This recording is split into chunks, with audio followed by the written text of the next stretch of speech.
Moderator Dr. Schindler, and good afternoon from me in Helsinki to all fellow speakers at this event, and of course all participants. I am extremely happy to provide some opening remarks on this topic on behalf of Government of Finland. I would like to thank the CEP Germany for organizing this webinar as one part of series of events to present the findings of the CEP research project on different dimensions related to the violent right-wing extremism and terrorism. I would also like to thank Germany for keeping the threat posed by violent right-wing extremism and terrorism high on your agenda last autumn, as you mentioned, Mr. Heinz, during your EU presidency. And I should add, of course, that during the Finnish EU presidency, the second half of 2019, we also put this issue on the agenda of different working groups and wanted to also promote the EU cooperation in this sector. First, I would like to note that we find the CEP study very timely and extremely well prepared. Its findings clearly show why enhanced international cooperation is needed in this sector. The chapter on the situation in Finland, which Dr. Tommi Kotonen, the author, will soon present, is very accurate and corresponds well with the views of the Finnish authorities. I would like to stress as a general point that Finland condemns terrorism in all their forms and in all its forms and manifestations, regardless of the underlying ideology or religious orientation. Finland, furthermore, underlines the importance of effective multilateral cooperation in countering violent extremism and terrorism and participates actively in international cooperation against these phenomena.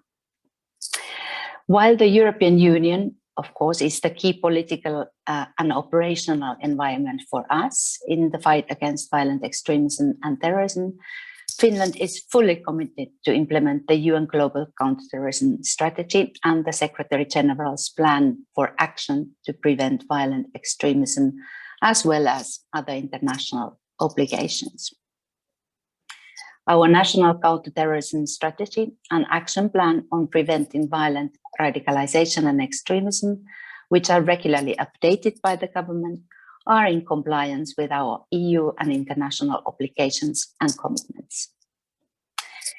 I also wish to stress that Finland considers, in line with the EU and UN positions, that in order to be effective and legitimate, any measures to counter terrorism, whether international or national, must be fully compatible with international law, including the international human rights law, international humanitarian law, and international refugee law.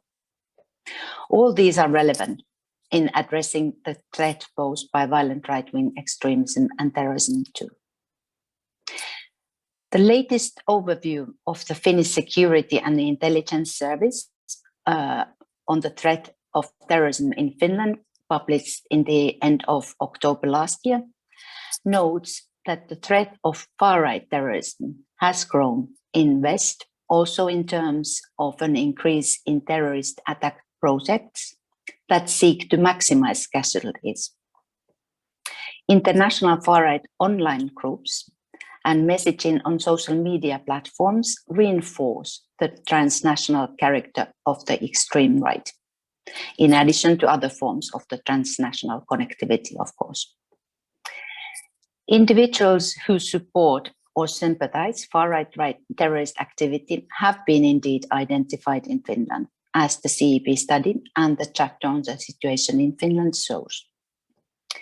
Currently, the principal terrorist threat in Finland is posed by lone operators or small groups who support either radical Islamist or violent far-right ideology. In this respect, I would like to inform you that last September, on 22nd September 2020 to be exact, the Supreme Court of Finland banned the Nordic resistance movement which is a nationalist socialistic group supporting far-right extremist ideology.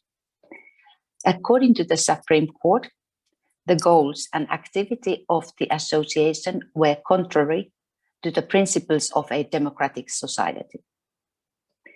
Therefore, and in accordance with the Association Act, not in accordance with any terrorism-related provisions, the grounds to ban the movement existed.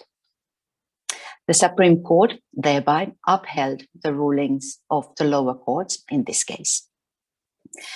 The Supreme Court decision brought to the end a process which had been launched by National Police Board already in 2017.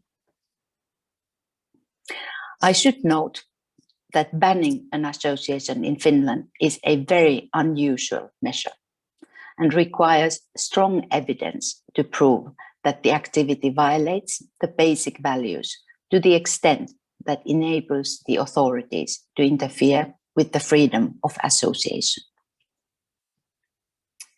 While the ban of the Nordic resistance movement has already provided concrete support to the authorities, for example, by allowing to prohibit planned events, I should note, however, that there are signs that the activities of the banned group have been continued under different names.